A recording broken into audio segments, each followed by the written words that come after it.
શહેરના ગોંડલ રોડ પરના ખોડિયારનગરમાં રહેતા યુવકને થયેલા પાડોશી સાથેના ઝઘડામાં માલવીયાનગર પોલીસ સ્ટેશનના એએસઆઈ કાનગડે યુવક, તેના પુત્ર અને તેના મિત્રને ઉઠાવી જઈ ઢોરમાર માર્યો હતો. યુવકના મિત્રનું તારીખ 16ના મૃત્યુ થતાં જમાદાર કાનગડ સામે હત્યાનો ગુનો નોંધવામાં આવ્યો હતો. કાનગડ રિમાન્ડ પર છે.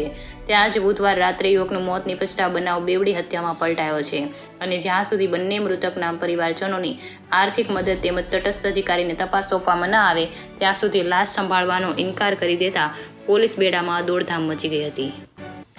ખોડિયારનગરમાં રહેતા રાજુભાઈ ભગવાનજીભાઈ સોલંકીને ગત તારીખ 15ની રાત્રિના તેમની પડોશમાં રહેતા વ્યક્તિ સાથે માથાકૂટ થતાં પાડોશીએ માલવીયાનગર પોલીસને બોલાવી હતી.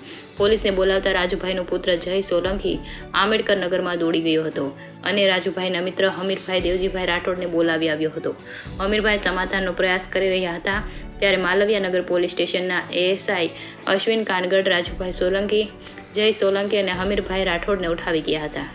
ત્રણેયને પોલીસ સ્ટેશનમાં ઢોરમાર મારવામાં આવ્યો હતો અને મોડી રાત સુધી ત્રાસ આપ્યા બાદ જવા દેવાતા ઘવાયેલા રાજુભાઈ અને હમીરભાઈને હોસ્પિટલમાં ખસેડવામાં આવ્યા હતા.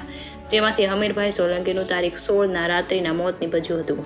હમીરભાઈનું પોલીસના મારથી મોત નીપજતા એએસઆઈ અશ્વિન કાનગડ સહિતનાઓ સામે હત્યાનો ગુનો નોંધવાની માંગ સાથે તેમના પરિવારજનો સહિતનાઓએ દેખાવ કરીને આક્રોશ ઠાલવ્યો હતો અને અંતે પોલીસે અશ્વિન કાનગડ સામે હત્યાનો ગુનો નોંધ્યો હતો.